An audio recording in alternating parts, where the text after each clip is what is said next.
So it was all. Hello, good morning. Good morning, ladies and gentlemen. Though we have only 2 attendees so far. Yeah, so I don't know if we'd wait yet. Good morning, good evening from India. I have with me Lavindra.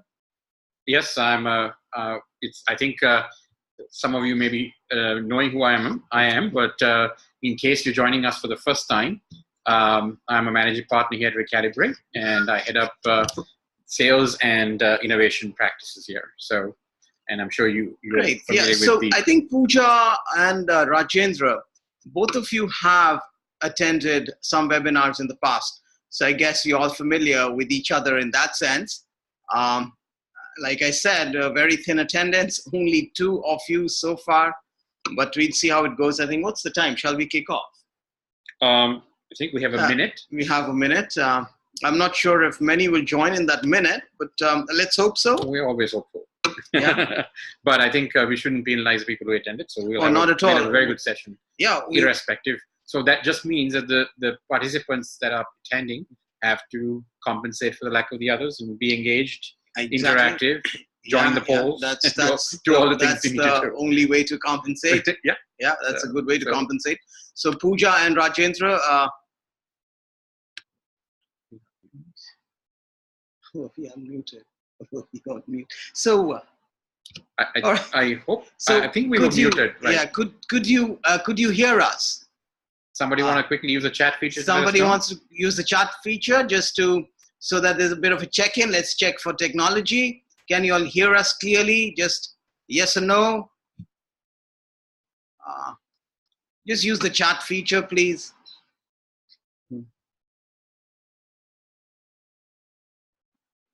Can you all hear us? No.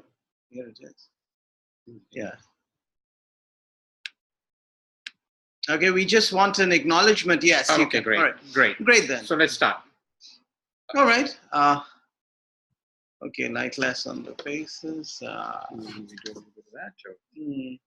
Just turn on some of the switches. Okay, just give us a second.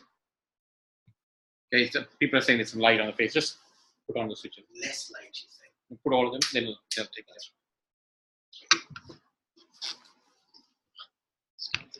It's not recording.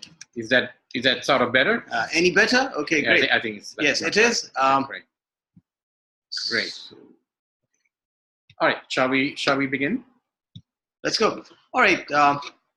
So Lavindra, I think you might want to sort of give the context for the second part of this negotiation. Yes. But before that, I'd like to know if Rajendra or Pooja have attended the first part. So I'm not very sure. Pooja and Rajendra, if you can use the chat feature. Just use the chat feature and let us know if you attended the. Oh, this is great. So we've just had an outage. No, you want to talk about the very bad storm we had. We had a bad storm, so if you could just tell us. There we are, we're back. Yeah. Okay, good. So both Pooja and Rajendra, were you on? So if you could just type in a message. If you had attended the session last time, we will give a bit of a context.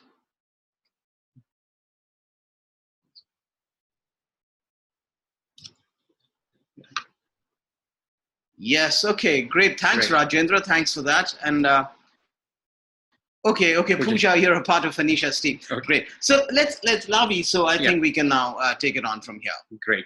So let's set some context for what we're going to go through today. So this is the second part of a 2-part series on negotiation. And I think this is where the rubber meets the road in some sense, where this is very much how-to practical application of the framework. And accordingly, I mean, we could say to Rajendra to connect the dots here, but Rajendra, if you could give us an idea what one of the major takeaways for you was from the previous negotiation part 1. That's why we asked you whether you had attended. Sure. So, you could use the chat feature, Yeah. Rajendra. Anything that you recall.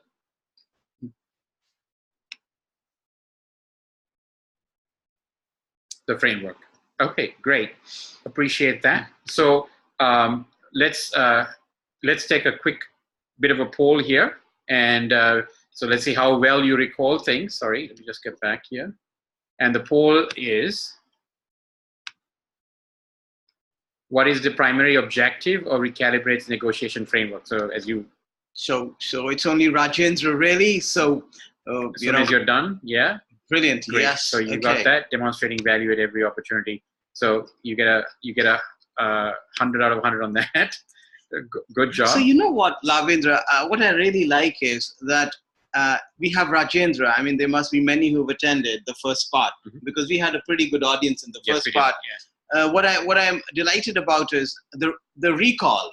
Yes, the recall. So given that it's been about a month. Yeah, it's been a month. So Rajendra, really delighted that yes, it was actually a whole value at every opportunity was our negotiation model. Yeah, well done. So let's go ahead then and move on. So just to recap, right? What we were discussing in the previous series, stage part 1, was focused mainly on stage 1 of the 4-part value model, which is the preparation, the research, the analysis, the context around what this particular negotiation, a client, potential client, or team member, a team peer-to-peer negotiation would be around.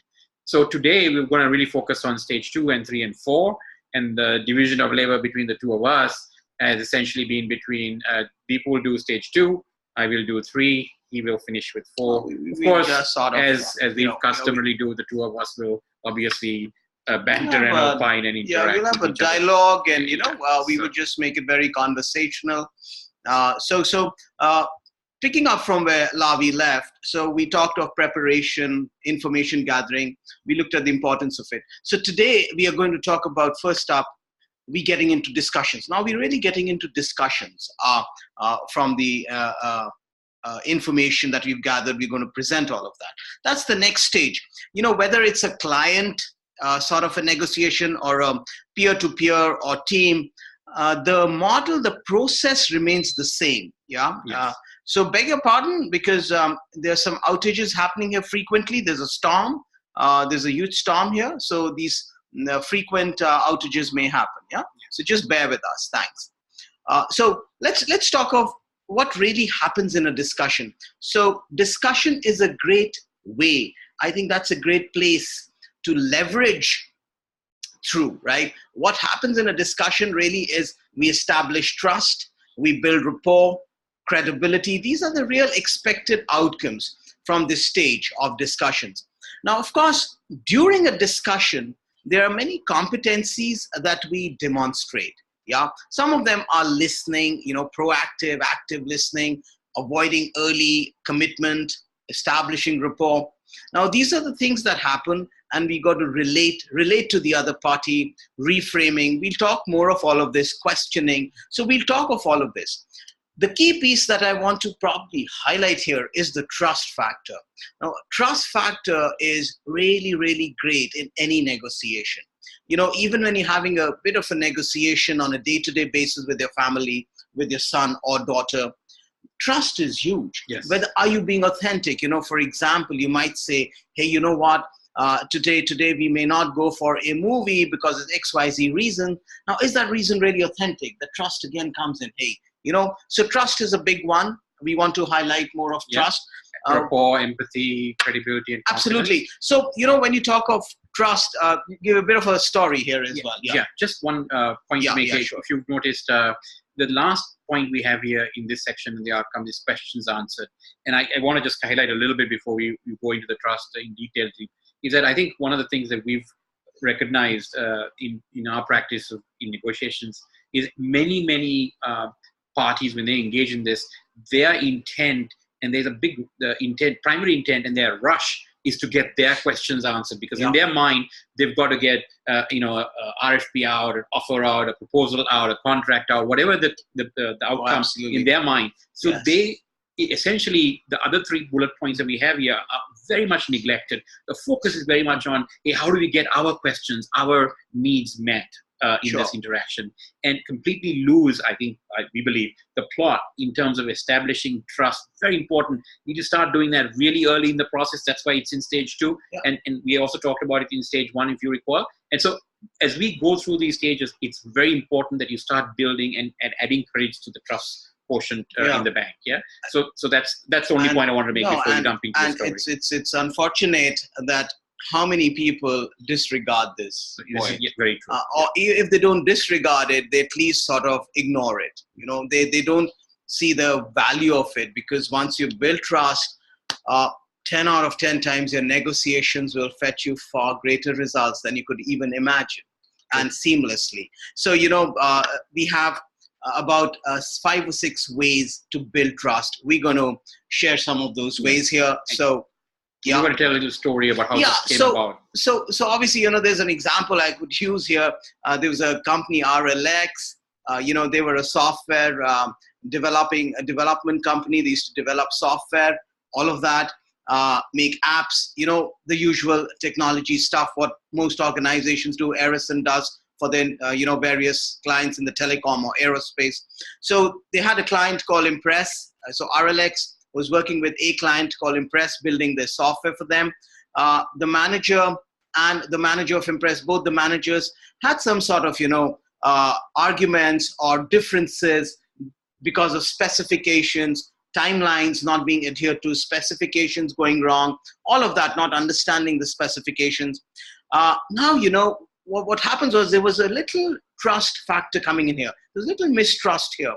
So finally, this whole piece, they knew that both parties, if they do not resolve this, they will both end up losing. Mm-hmm. But then the emotions and the conflict flared so much that they actually... Very much like the camel conundrum. if Rajendra remembers the camel conundrum, So while all of that happened, they lost the contract. They walked away. So Impress took their business away from RLX. Now, there was a manager in RLX who worked for one of the divisions in RLX. At some point in time, that manager had worked for Impress, had done some work for Impress. So the manager raised her hand and said, you know what, I'm going to take this initiative to build bridges again. Now, how many times does that happen? Yeah. Mostly people back off.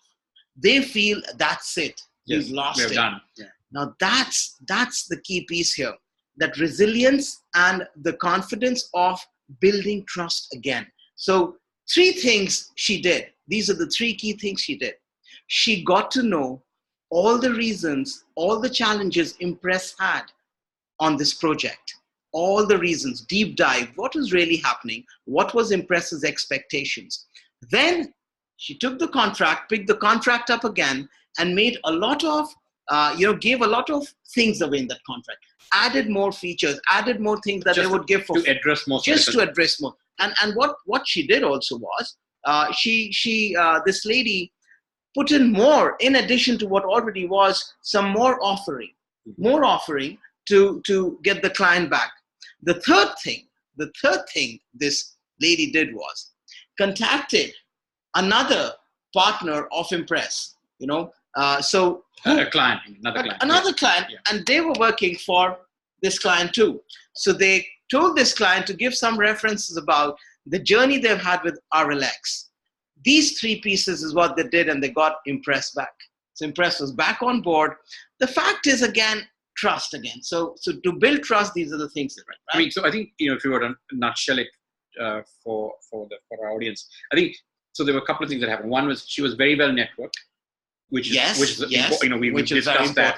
So it's important to have that. Obviously, she had presence and great communication skills, which helped her walk through this minefield of competing interests. Yes. And I think the concession she made was not just saying, I'm going to throw everything in the kitchen sink, but maybe use a lot of these in the contract built trust building things. So if somebody had an issue with deadlines, maybe a way to mitigate that is not to drop the price, but to say, hey, if we miss a deadline, beyond such a time, and it's proven it's our issue. Clause we put a clause there and say, yes. we will do a clawback or something like that. I mean, there are so many things you can do contractually that builds trust or has, gives a person, what, if something happens, there's a way for us to get back. So you're right. So she made many lucrative offers within that contract. Right. A lot of more lucrative offers that are really good for the organization, for the client. Now, coming back to how do you really build trust? Speak their language. That's a key piece. I'll give you an example here. Now, there was a airline, one of the airline organization in the airline industry, they put up an RFP. They wanted certain pieces developed, a lot of analysis work and all of that. Mm-hmm. So many consultants pitched for it. So through the meetings, these people were using the term lift a lot, right? They were using the term lift. Now, for one of the consultants, they were not getting what lift is over here. So they appointed one of their people, there were 3 or 4 of them, to raise his hand to really ask, what is this lift? Now, in the airline industry, lift is paper ticket. Paper tickets called lift, right? Now, all the others were from the industry, knew about the industry. Now, these people didn't speak the language. Well, no prizes for guessing. Yeah. They didn't even go anywhere close to getting the contract. That's it. So speak their language. Manage your reputation. Always give great references. Make sure the references you're giving are good references, authentic references, because they are perceived. Sometimes we have a perceived relationship with the client. We might give a reference thinking, hey, you know what? We've done some good work for them. May not happen. They may just say something very different. Right. So make sure you manage your reputation by good references. Yes, Lavi. The other thing is also there are other small things that you can do that are also very insidious in this stage of a negotiation process. So for example, in your interaction, as you negotiate, as you learn more about what the other side wants, be careful about promises you make. So for example, if you say, yeah, I'll send you that email tomorrow, and then you take 2 days to give it. Oh yeah. Immediately that's distrustful. That's adding to the distrust column, not the trust column. Similarly, if you send something that, you talk about quality and all this stuff, but you send something that's, poorly conceived, badly written, grammar errors, all this, typos and all that, people go, that's not building you're trust. Farming perceptions. Yeah, so your reputation is getting, diminished. And those are small, subtle things, and people may not even consciously note them as they see them, but definitely I can tell you from experience that is happening in the background. So managing reputation is not only just, case studies and good references from your customers, but also your own actions. I think very careful about. So how you show up, how you even show up, and your presence, your style. Everything contributes. There is so much data that the other party is picking and using. Correct. There's so much data, and we're giving away that data. Yeah. And there's so much data out there, right? So make dependence a factor. This is a very good one here. When you talk of make dependence, have the other party depend on you. So how do you do that? There was a good Stockholm syndrome, as they say. So the Stockholm syndrome, where it comes from, is it draws on this whole event, a scene, a scenario where the captors of the hostages of the captors were more inclined to trust and believe what the captors were saying in terms of threats or what have you, than what the negotiators were saying. So that tells you the psychological advantage the captors had. Now, we're not saying, so this is just an example. Similarly, how do you create a psychological advantage? One of the ways is what people do is, and that authentically, of course, that to say the downside of your offer not being taken, or what you're suggesting not being adhered to, what you're recommending. Or just talking about risk. I think people, when we talk about projects, we talk about all the wonderful things that will happen. Yeah. But very rarely do we talk about all the. And I remember when I was working with Price Waterhouse, one of the things that we used to do when early in the process is we used to take a client through what we called it was like a graft of what the client was feeling in a project through. I mean, these were very long projects, multi-million dollars, as you guys must be well aware of. But we would start with a very high point where everybody's still, everybody signed the contract or is very happy in the first part of the project where everything's kicked off. And then you have this thing that, you're kind of a trough. And then somewhere down, we articulate and say, hey, there's a real dip. There will be a time in this project when things look absolutely like a nightmare. And we say this way before the project goes on. And so here's what we then do to mitigate that. Builds trust. So they're like, wow, these guys are talking about stuff that's not even happened yet. Yeah. But they talk and say, hey, but so what was communicated there was, hey, we know things go wrong. And we have the capability. We expect things to go wrong, but we know how to deal with that. Absolutely. Right? And I think this is something that I have not seen many people do. We did it very effectively. But that's the psychological advantage. Yeah. So that's what you do. Make unilateral concessions and label them. So unilateral concessions are not something that takes too much. You're going to give away too much, or there's too much risk in it, or you're losing too much. A unilateral concession is a concession through the contract. The entire journey of the contract, something that's really sort of, very beneficial to the client.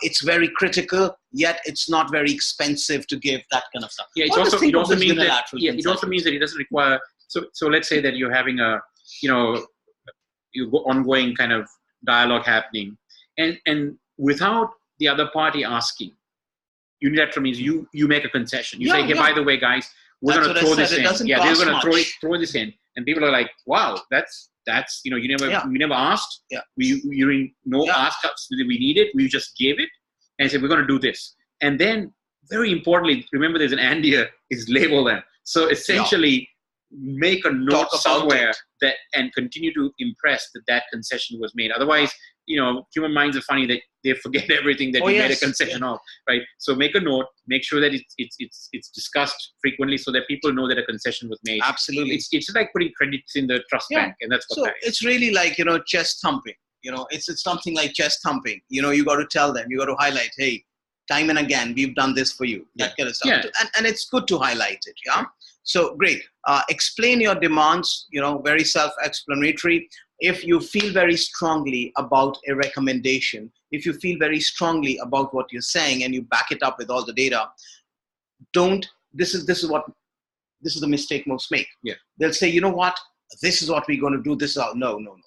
You start with explaining why you're going to be doing it. So don't be very aggressive and assertive there. Explain the demand. If you're demanding anything, explain the sort of rationale behind it. Yeah. All of that, So it's upfront. So many people say upfront, you know what? Okay, this is our offer to you. They go, this is the offer to you. Oh, that doesn't sit well. You straight away, this is our offer. This is our last offer. No, don't do that. That doesn't work. So talk about it. Explain it to them, right? Maximizing joint gain, again, pretty self-explanatory. Always, whichever negotiation, make sure that the recommendations, the suggestions, whatever you guys are doing, it's maximizing the joint gain. Both people. So time and again, so if you're giving a concession, say, okay, due to giving this concession, we are gaining, what are you gaining?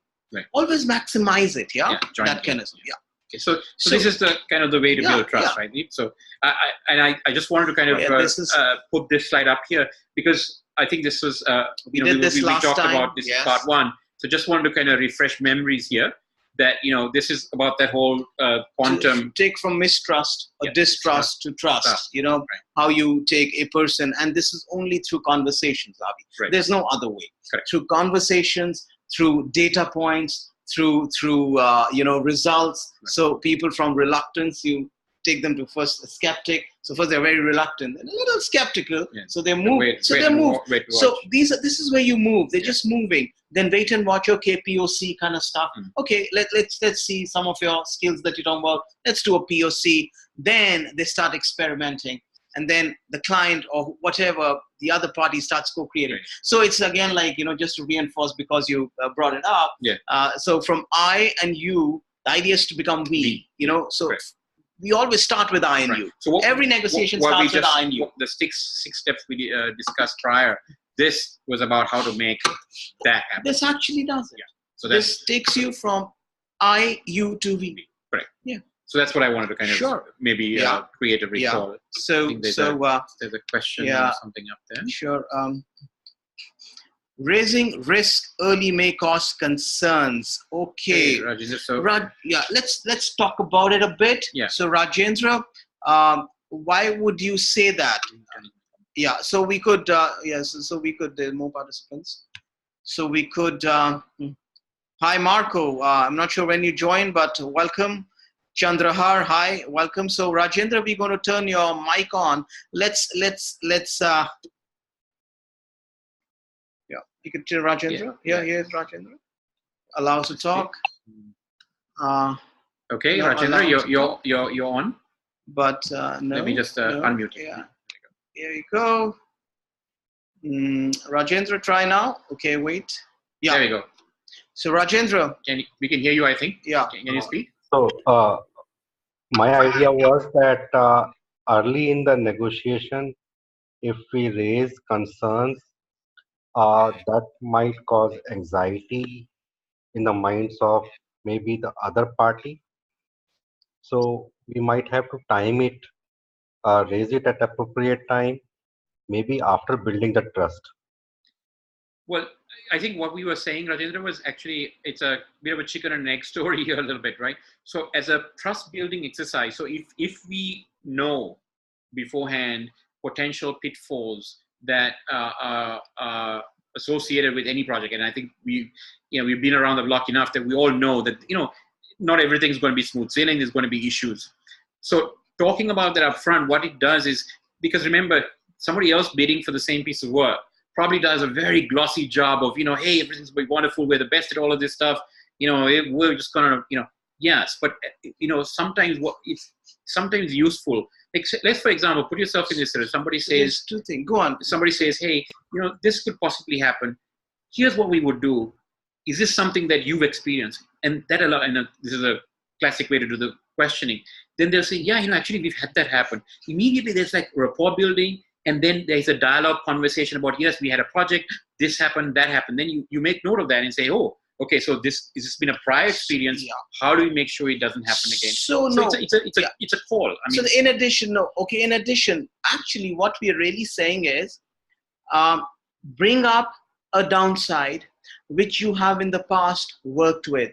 And that's a downside. Bring a downside which the industry knows about.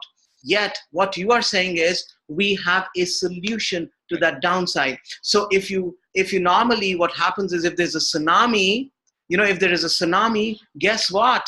You are not going to be impacted. In our case, if there is a niche skill you require, and this skill is very scarce in the current scenario environment, yet you know what? This is the bench we have in that niche skill, or we have such a churn, we have so much of resource in that niche skill. There you go. That's what we're saying. The risk is the niche skill. That's a risk.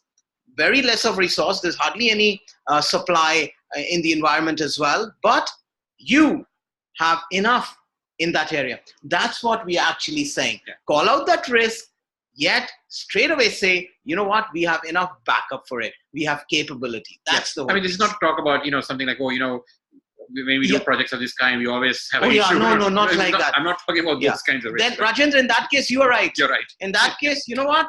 Forget about the right time. Never bring it up. Yeah. I would say even when the context is important. Even when the dotted line is signed, don't bring it up. Yeah. So you're right. That depends on what you want to do, right? So okay. So Rajendra, does that help? There's I think bit of a yes. Yeah. Okay. Great. Okay. All right. Wonderful. Let's go. Let's move on. Let me just. Sure. Yeah. Okay. So sorry. We're going to do this activity next, right? Okay. So there you go. So you want to give some context? Yeah. So we talked about three things: active listening, avoid early commitment. This is one of those, to avoid early commitment. I think active listening we talked a lot about in the executive presence webinar. Right. We talked about it. I think most of you are really familiar with listening. Yeah, you all are senior leaders, quite familiar. Quite experienced. So avoid early commitment is something I think even the most experienced do sometimes. Yeah. I mean, we all do that. We've done it But the fact is, we pay a price. Correct. So you do that, you pay a price. You pay a price even in the negotiations. Yeah. So here we have a bit of an activity. I think a minute or two would be good for you to have a glance, have a read at this activity. And once you've read the scenario, we would invite you to answer the 2 questions that on the chat. Yeah. Yeah. So just on the chat, take a couple of minutes. So what you're saying is, once if we get the video off, the recording stops. Yes. Yeah. Oh, So they have to consistently look at us, our months. Okay, but not if we mute. I don't know. So let's keep.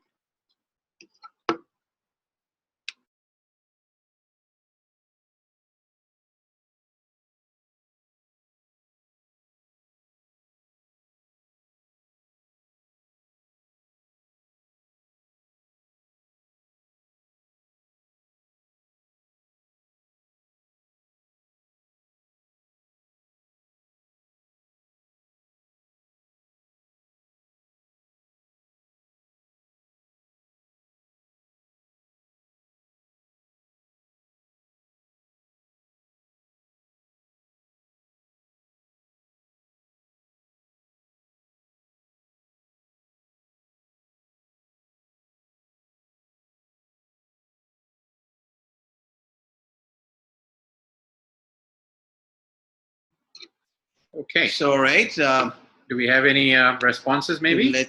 So, keeping in mind that, early commitment is to be avoided. Yes.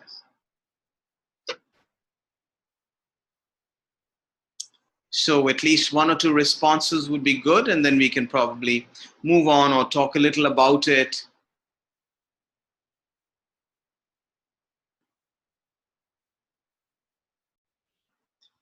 We're going to assume that I think this is a pretty familiar scenario. So what we're really highlighting here is, while you all are still probably thinking or mulling, what happens when you call it out rather than commit, when you just call out the challenge, it again builds trust. Were you talking about the previous question? Or you we talk about this one. Yeah, okay. If you don't commit early, yes, and if you say, you know what, while we say we may do it, we can't do it, don't commit, we will go back. That creates a lot of authentic trust. Mm-hmm. That creates a lot of trust. They know you're really trying. Yeah. Rajendra is saying, core team in place at the onset, though Okay. small in number. Rest to be phased, indicating the challenges. Yeah. Okay, great. We'll try to. Thanks, Rajendra. Marco would try to re-engage the customer to see if we can postpone the phase for which I do not have the resources yet. Great. Being honest. Yeah. Being very honest. Resetting expectations, going back to the sales team. Yeah.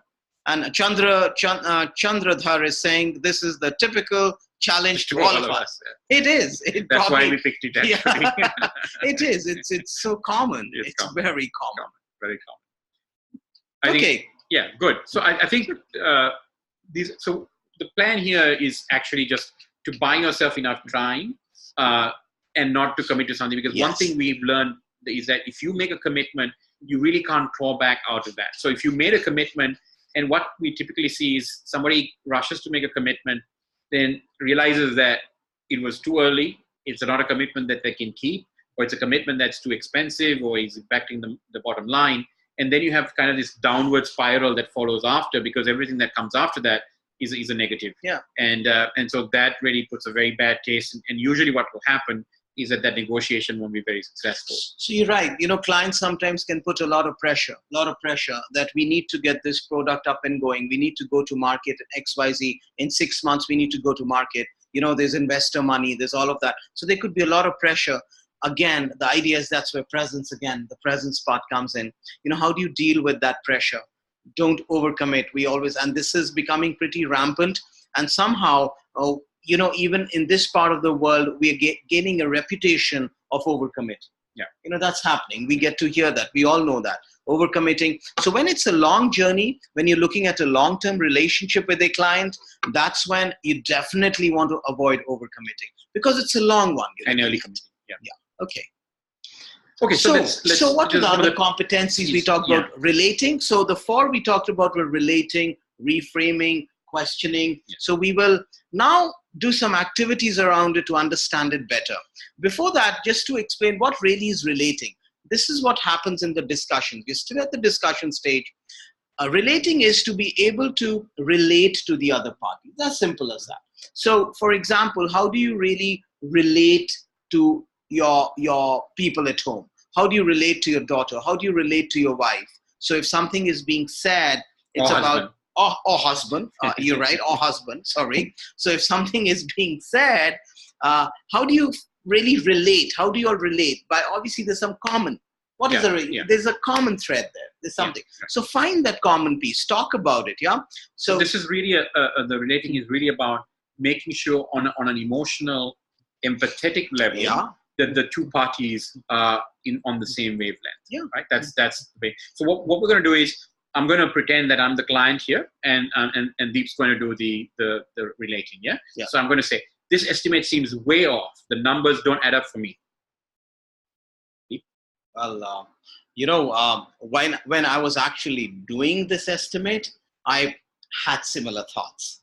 I did feel at that time that this seems like high, way off what we discussed.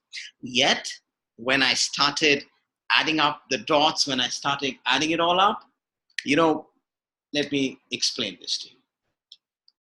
All right. So I think, what that did for me is, one, it was an acknowledgement that, my initial reaction is justified, right? Yeah. So, okay, so we are sympathetical in that sense. And then, of course, he said, well, the reasons for is that. So now I'm listening because I'm very keen to find out. Because I agreed with you. I agreed. Yes, it is. It seems way off. Right? Normally what happens, Lav, normally we've seen, I'm not saying you all do it or, have done it, but normally we have seen that the first reaction is, especially if a client is coming strongly, the first reaction is like defense. Yeah. It's like, so here what we're saying is relate to the client, relate to the angst of the client, relate to the pain of the client. It's painful. The client is giving you the money, right? Yeah. So it is important to be able to relate. Hey, you know what? So I empathize. I can understand. I've been in a similar situation. Kind of thing, right? I would do the same. So for the other two, we want the audience, we want the participants to take a stab at these.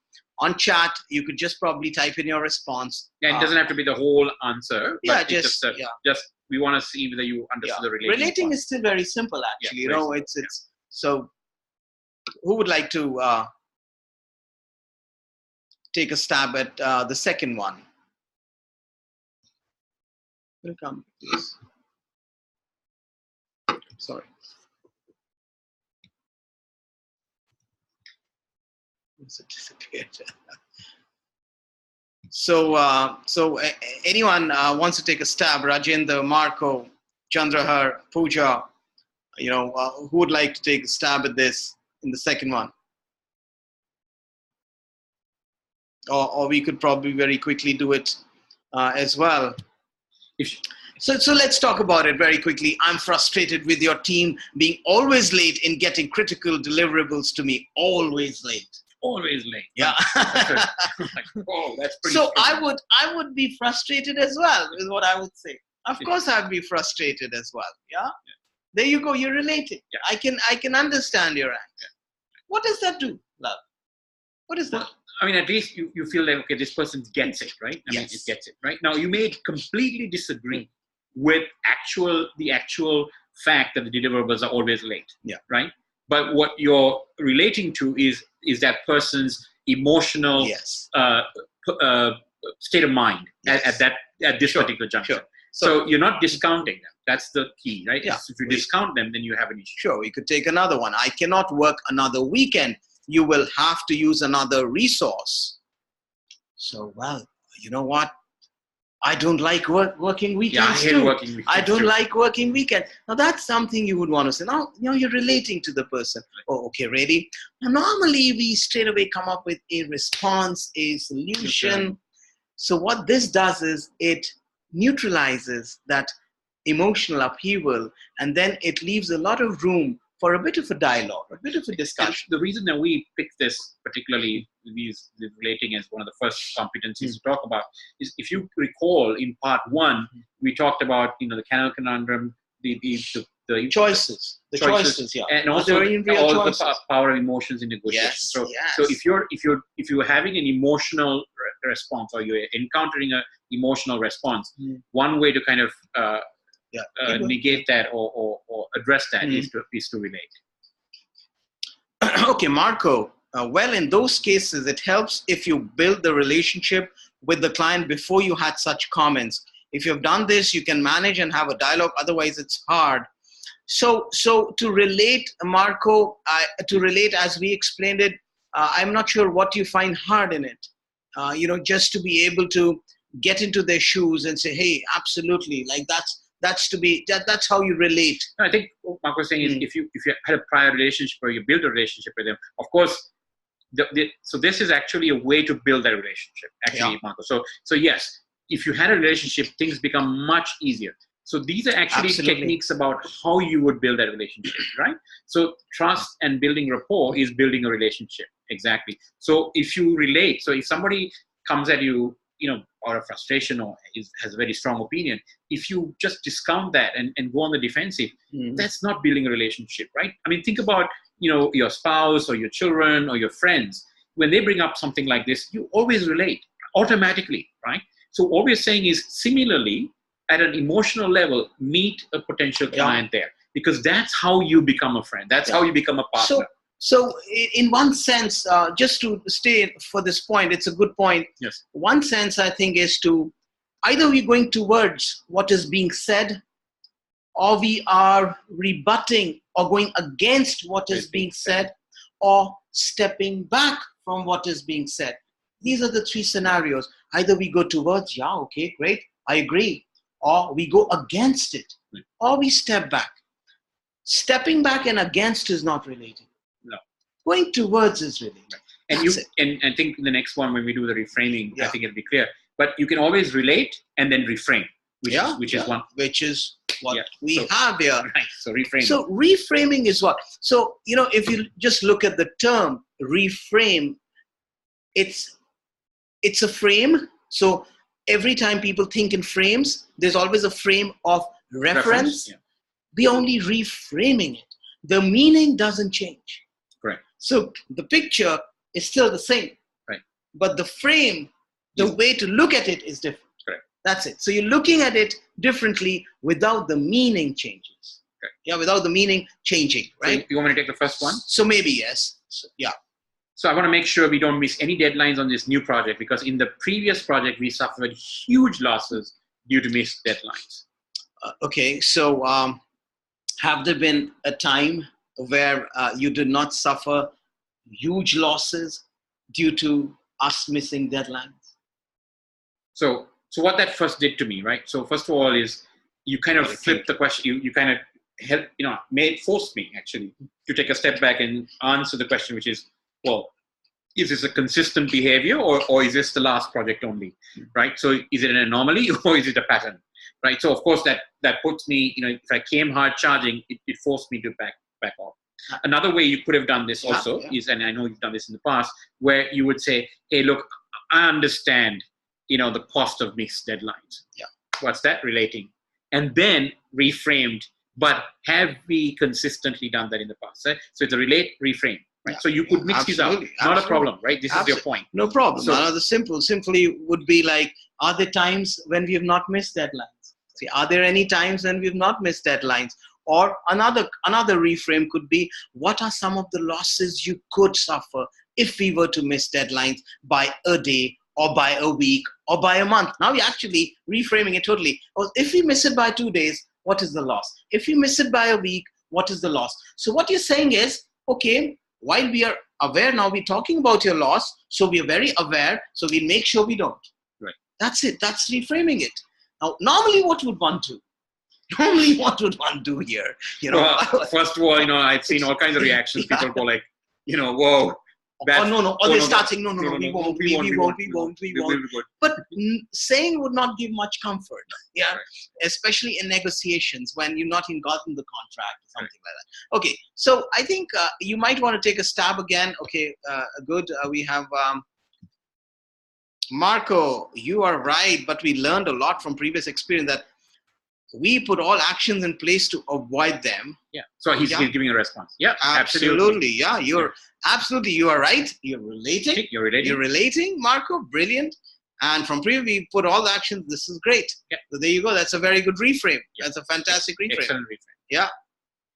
Okay. So So I think there is I mean, these pretty senior executives we have on this. So I think they understand it. So I think what happens though is in the heat of battle or the heat of the moment, we forget all this stuff, right? So always think, I mean, when you're in any conversation, whether it's a negotiation or not, when you're listening, actively listening, think of reframe, think of relating as a way to, change the dynamics of the conversation, especially if there are emotional, hard, passionate things coming through, and you want to deal with those. Reframing and relating are two great tools. And I think you're going to talk about questioning next. Yeah, sure. So that is a big one too. So now that is the third one. So we talked of relating, reframing, and this is all during discussions. Yeah. We are still in stage 2. It's good to remember. That's why stage 2, I mean, all stages are critical. All stages are key. But this is a stage where you have the opportunity, no other stage, to build that rapport, to build trust. It's early enough in the process. Early enough, and if somehow we don't leverage this opportunity or don't do our best in this stage, we are playing catch up. We are recovering then we're trying to recover. That's when we give away more on the table and we come back with less. Correct. That's when it happens. So questions typically are 4 kinds. 4 kinds I would invite you all to actually manifest, learn about, research about, and get your own repository. Here are some examples. So exploratory. What does that mean? Question to understand, not to sell. Don't put your questions to sell something, to understand. For example, what's most important to you in this negotiation? How can I make things right? How can I do to make things right? What can I do to make things right? Yeah. So just examples of exploratory. Then clarification. Did I hear you say blah, blah, blah? So if you feel that you're not clear, ask, did I understand you when you said that XYZ? Did I understand you? So these are clarification questions. Again, give a very good sort of a feeling, a very good thought to the other party about authenticity in your communication. And rather than keeping quiet and taking everything, yes, we do it. Yeah. Probing is another key one. Why do you think this is the case? How did you conclude? Probing always, again, is stimulating for the other party. You're now stimulating their mind. You're now really deep diving, yeah? Then reflective. What can we do to move forward? How was this interaction useful? These are very quality questions. I'm sure there's so many more. These are just examples here, yeah? So questioning is key in negotiation. Right. And having these 4 types in your mind, I think when you go, am I asking enough probing questions? Am I asking enough reflective questions? Am I doing enough clarification and exploratory? Absolutely. Right? I think just having that in your mind, maybe making 4 points on your notebook every time you have a meeting, essentially. No, Lavi, you're right. You're right. I have encouraged in our coaching. Our coaches have they have a set of questions that they carry. They also have a set of stories that they have these stories. They have questions. It's amazing how people prepare. And we all know the benefits of preparation. Stage 1. We all know the benefits. Yeah. So great.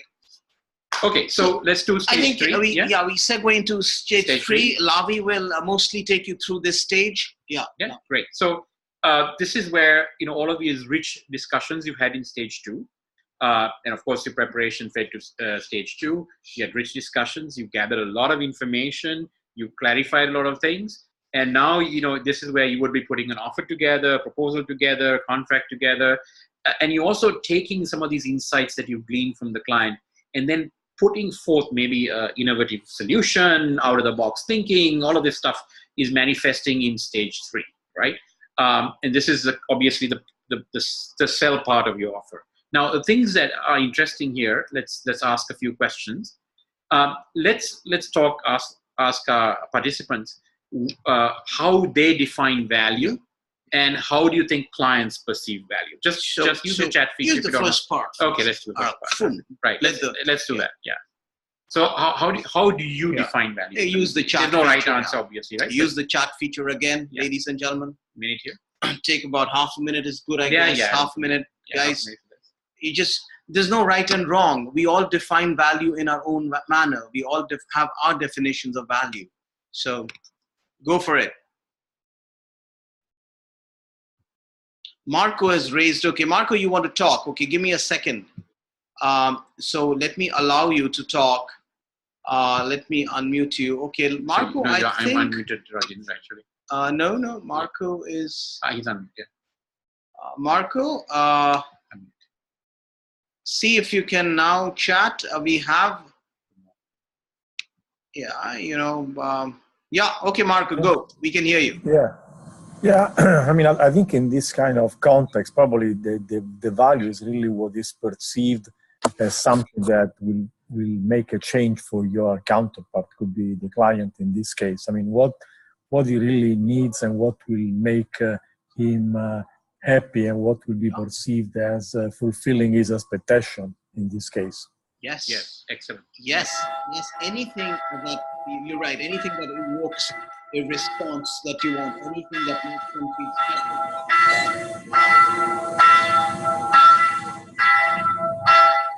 Rain or something like that. there is okay. All right. So I think that was very good insight, Marco. So Okay. I think I think there was a judge in the US who once said when there was a big debate about what is pornography or not, he said, I'll know pornography when I see it. And I think that goes for value as well. I think your clients will tell you, I know value when I see it, right? Yeah. So essentially, everybody, I mean, we don't need to have a very long definition of it, but value is something that is perceived and felt, and then everybody has a different, set of criteria around what is valuable to them, and understanding what that is. The key is really what you said. The key is what may be value for you may not be value for the client. That's key. Yeah? So I think we could draw from the choice conundrum then. The choices we give may not be the choices that the client feels their choice. Right. Yeah. And so this is how it ties. So I think in this stage, keeping the choice conundrum in mind, when you're creating the offer, then think about real choices, because now you've had a lot of time to engage and understand what the client's done. So it's very important now that you really start giving some, you have a very good perception of what they value and do this. So I think I'm going to try and answer this question myself in the interest of time. How do your clients perceive value? This is where we're going now. Yeah, we're going to go now. So instead of you guys taking a stab at this, let me kind of do that. So I think, in our experience, what we see is, the way clients perceive value. So before they kind of even show up, right?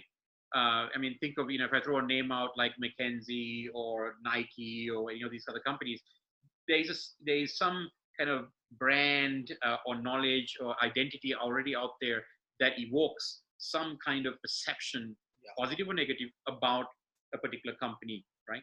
So similarly, I think, Arison, when they hear, oh, this is from Arison, they will have a certain perception. It's been around for long. It's been around, especially in the telecom industry, a lot of respect. Yeah. So that's your market. So that's there's a perception. There's a perceived value. Now, so if you then apply how much you as a person or representative of Arison can impact that market perception, it's almost limited or almost impossible, right? Because you really can't do anything about it.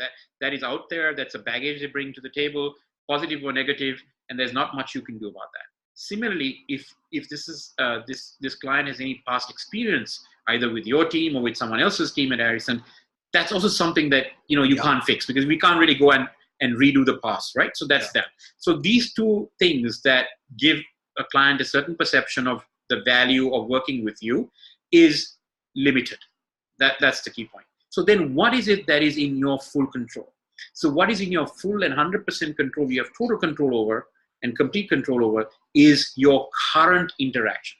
So I think people sometimes put a lot of onus on the past and what the market is saying and all of this stuff. Which is important. Which is important. It contributes. Yeah. But really, you can't really impact much of that, right? Well, you can't do anything. You can't do anything about it. So really, you want to focus on your current interaction. And that's why I say that this is in your total control. You can definitely change, the client's perception of value during your current interactions. So what we are saying is, with the current interactions, those are the discussions. The discussions stage. We can that's why we said that's an opportunity. That's your golden chance to build the kind of reputation, the kind of brand, the kind of equity that you want to, notwithstanding what the past has been. Right. Notwithstanding what the market, because this is a scientific fact for you, or this is pure neuroscience. People remember only two things in any event, in any scenario, in any journey. They remember the high point and they remember the exit. They remember the exit. Yeah. So for example, if you've gone for a movie or if you've gone for a theater, you remember that high point. So if there is a great piece out there, or a great piece of acting, great dialogue, and maybe the exit, i.e., the exit was comfortable, there was no rush, there were no queues, people weren't trampling, fantastic. So one example is hotels. Lavi, when we check into hotels. Right. Now, if you have pre-booked a hotel, you paid for it, and there you go, you've already done that bit, the hard part, right. Paying for a hotel. You've done all of that. You've enjoyed everything. All you do is check out. Now that you remember the high point of all that you did, you remember the pool, you remember the spa, because the exit, you didn't have to pay anything extra, all pre-booked. Now, the different scenarios where you've not paid, you have just booked but not paid. And then you have many high points, but at the time you're leaving, there is a huge bill. Now the exit was not. So people remember only two things, high point and the exit. So what happens is your whole holiday has just gone dampened by that huge bill, which you never expected. That's the whole piece. So how do we increase this client perception of value, right? So obviously, each one will have a different thing, but here are, three things that I think, contribute.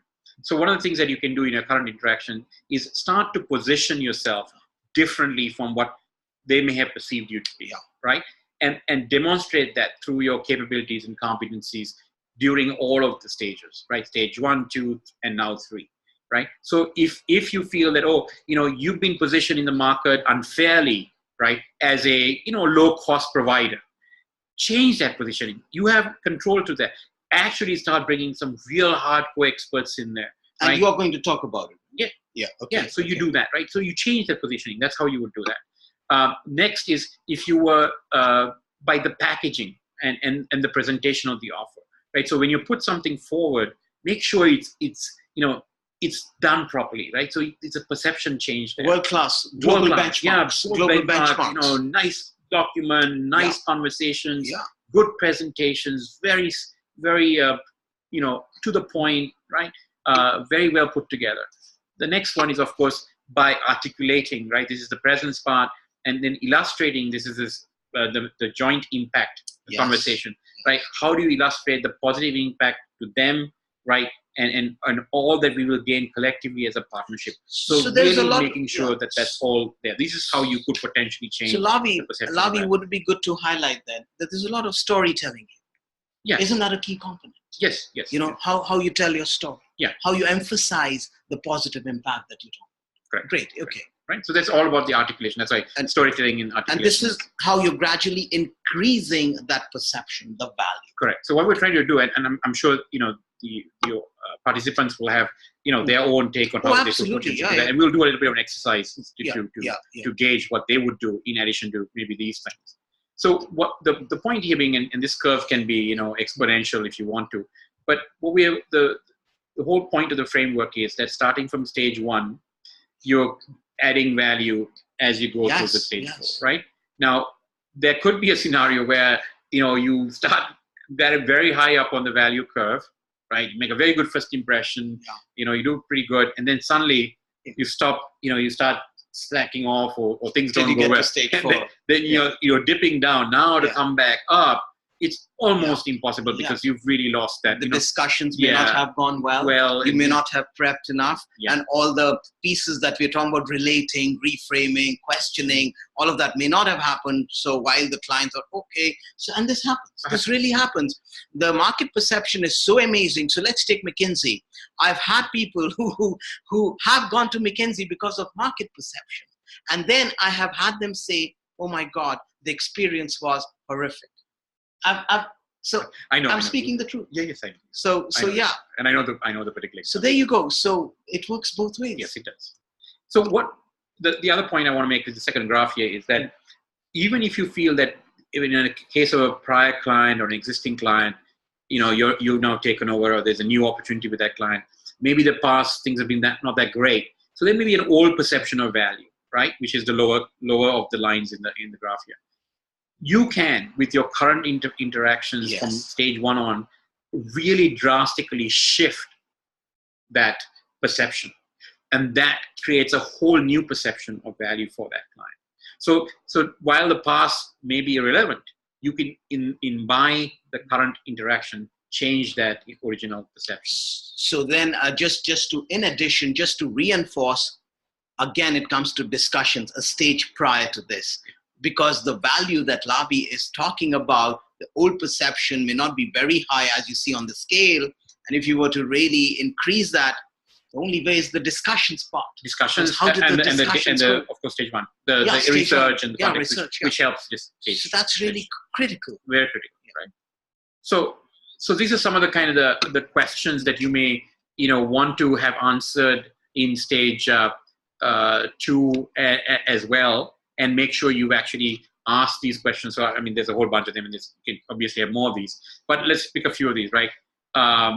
What effect will this project have on the client's productivity, profitability, market share, right? So you should have asked these kinds of questions, or you should have sought answers to those questions. Right? I'd like to pause here, yeah. Lavi. I'd like to pause and stay on this question that you've just brought up. What effect will this project have on productivity, profitability?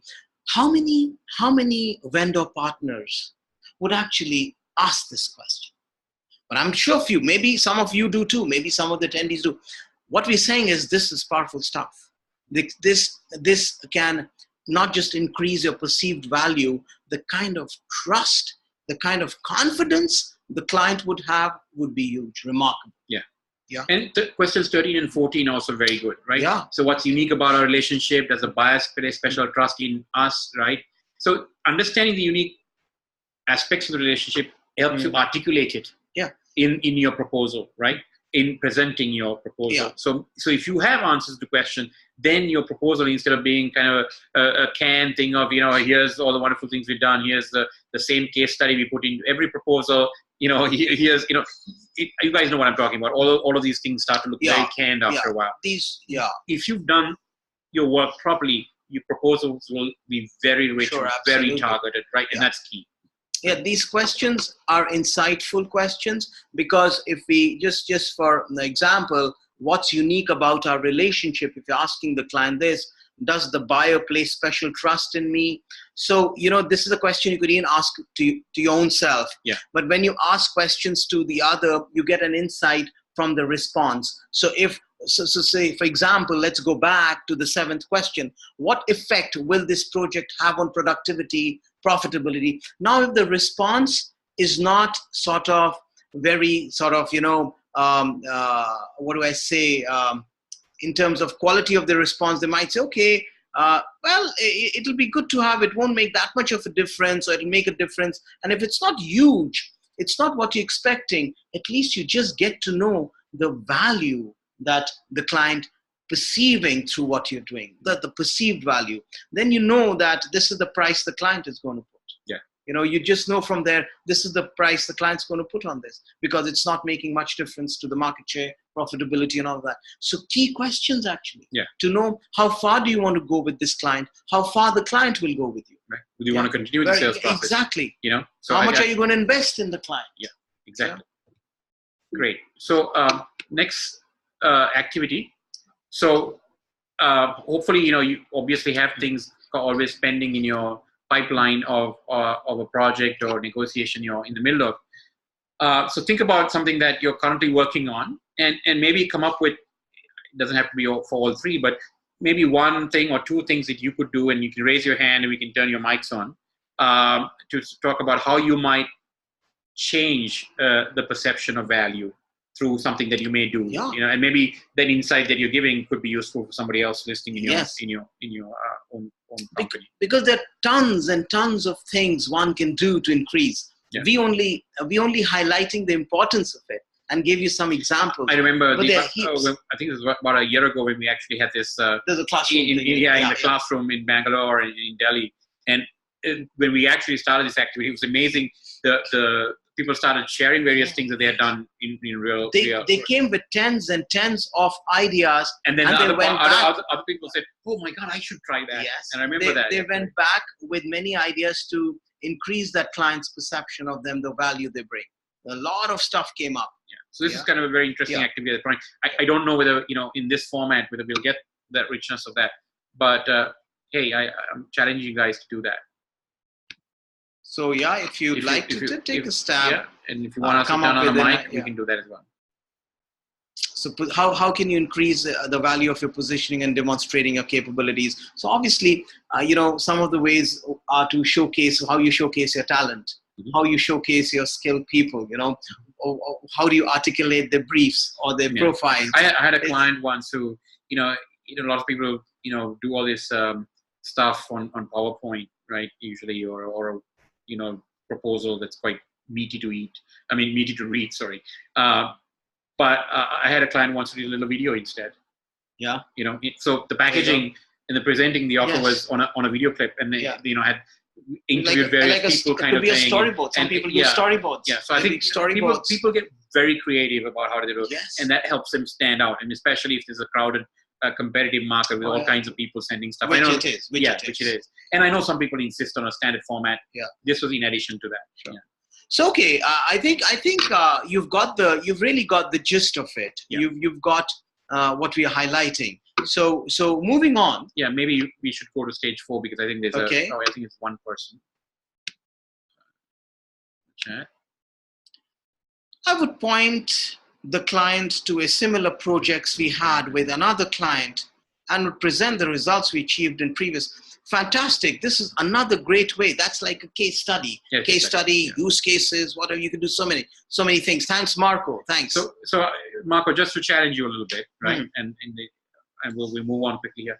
So Marco, would you just put that as just a write up, or would you put that as arrange that as an actual client meeting with that client? Would you do a video conference with the client? I mean, that's what I'm saying. So I think one of this is to change it. I think a lot of us, go ahead and, write up a case study and slap that onto a proposal, right? So one thing would be to say, hey, let me go, why don't I arrange a client visit? Why don't you go meet the client, right?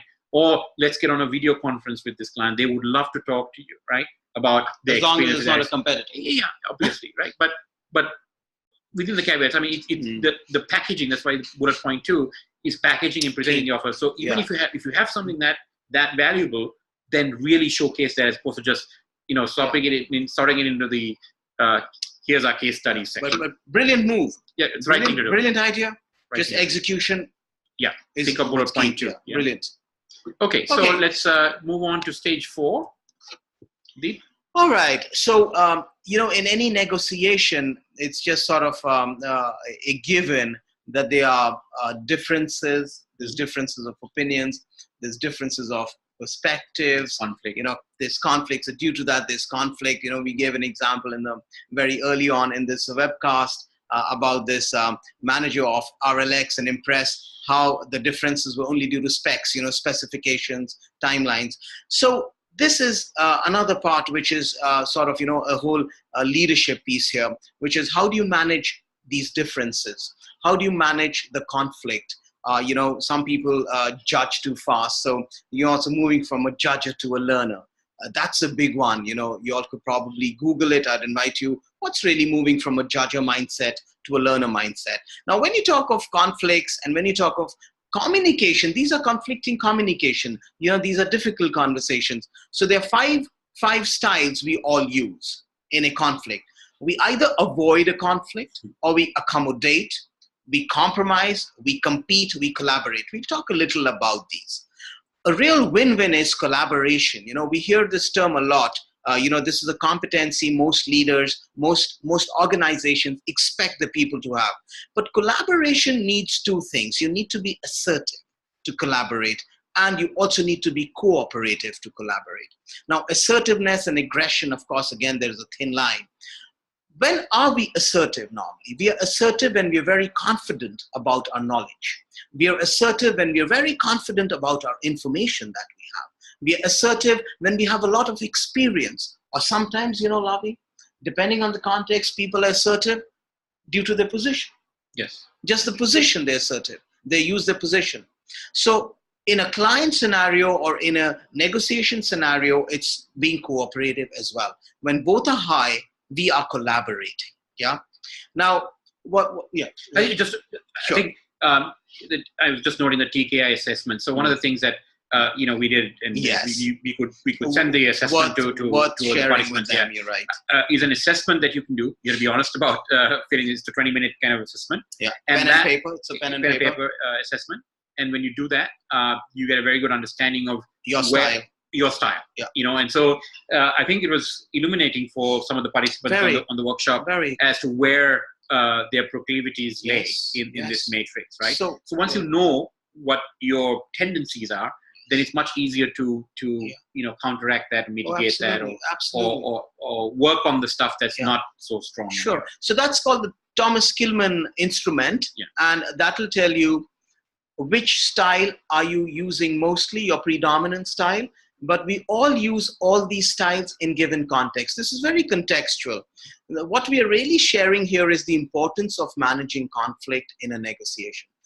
If you avoid, you might leave too much on the table. You might come back with a lot of losses. Avoiding really is a loss-loss situation for both parties, where there could be such amazing opportunities and possibilities to create something extraordinary due to some sort of shortfall in managing all of that, some problem we tend to avoid.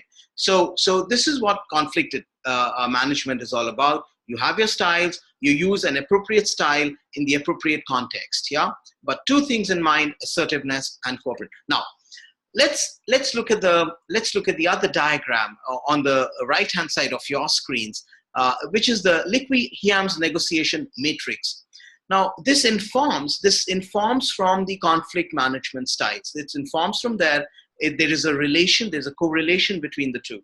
What this says is really, in a negotiation where the relationship is important or more important than the outcome, we tend to accommodate. We tend to either accommodate or avoid, right? Mostly accommodate because the relationship is high, no problem. Let's accommodate. Long-term client. He's been with us, or the client's been with us for 5 years. They have a huge vision for the next 5 years, 10 years, no problem. Now, that's where you would want to accommodate, actually. I mean, I wouldn't be playing hardball, Lavi, in such a scenario. You actually wouldn't be necessary.